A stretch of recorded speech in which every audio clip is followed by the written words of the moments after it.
Middle east, waste Asia, वहाँ से एक बहुत बड़ी वेरी वेरी चिंता का एक जो आवाज़ उठी है इस्लामिक सेना की, इस्लामिक आर्मी, इस्लामिक मिलिट्री, अरब नेटो की बातें हो रही हैं। ये एक बहुत बड़ा एक डेवलपमेंट है। इसको यदि हल्के में यदि कोई लेता है, विश्व यदि लेता है, तो ये जो चीज़ें हो रही हैं इसकी आवाज़ें तो उठती रही हैं, और जिस तरह से रेडिकलाइजेशन हुआ इसके बाद पूरे के पूरे इस्लाम का एक गठजोड़ हो करके और उसको एक आतंकवाद का रूप दे दिया गया, और उसकी ही कुछ चर्चाएं हो रही हैं। देखिए, कतर के ऊपर में जब इसराइल हमला करता है और एरियल अटैक होता है, हमास के कुछ वहाँ पर बैठकें हो रही थी, और वहाँ पर हमास के काफ़ी टॉप लीडर्स थे, फिनेंसर्स थे, वो इकट्ठा होकर के बातचीत कर रहे थे। और मुद्दा क्या था?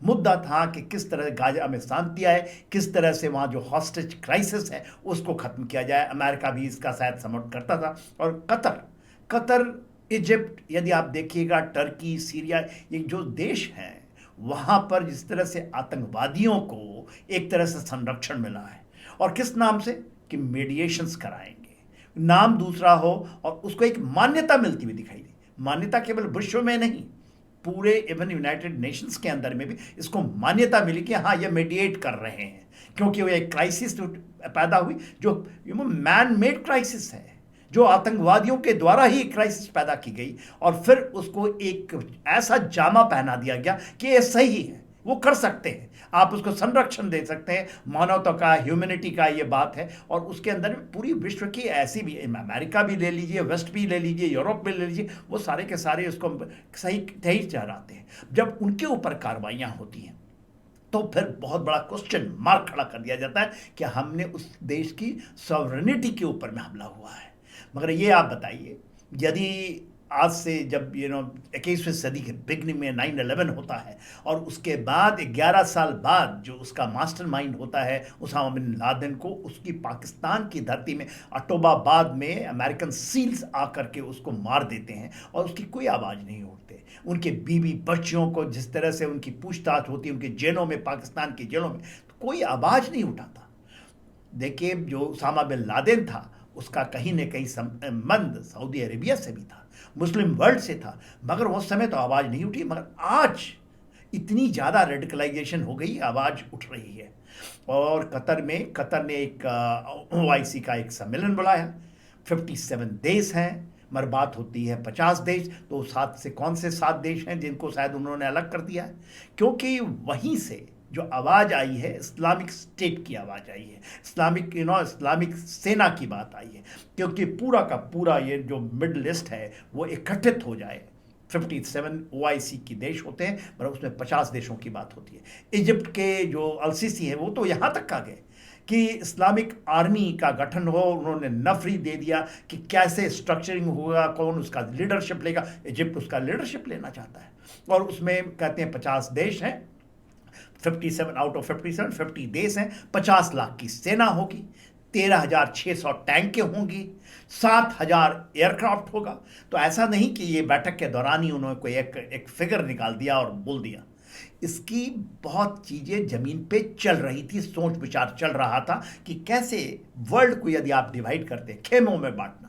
खेमे में तो पहले भी बढ़ता था कि ये वेस्टर्न वर्ल्ड है, ईस्टर्न वर्ल्ड है, सदर्न है, ग्लोबल साउथ है। ये तो एक ग्रुपिज्म, अलायंसेस, ये तो दिखता।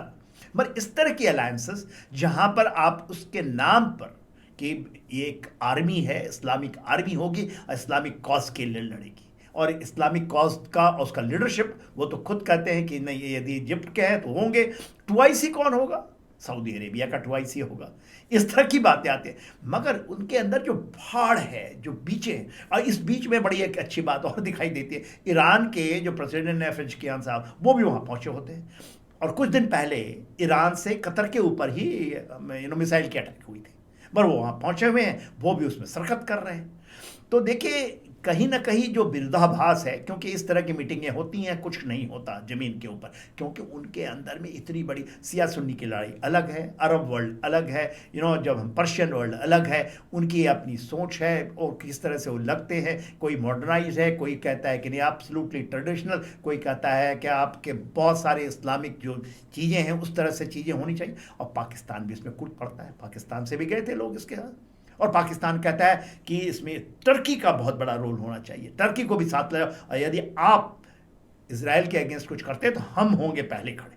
और हमारे पास तो परमाणु, आउट ऑफ ऑल 57 नेशंस, जो 50 की जब बात हो रही है, तो हमारे पास तो है या शक्ति जो ईरान भी पैदल लेना चाहता है। इसकी जो अंदर की सोच है, बहुत सारे देश हैं, चाहे उसमें सऊदी अरेबिया हो, इजिप्ट, सबका सपना है कि हमारे पास परमाणु शक्ति हो, और उसके लिए जद्दोजहद भी चलती है। मगर खुल करके जो ईरान कहता है कि नहीं हमारे पास आती, मगर इसमें और भी एंगल्स हैं, ये नहीं, क्योंकि इसके अंदर सऊदी है, यूएई है, बहरीन है, चाइना है, और रशिया भी आ जाता है।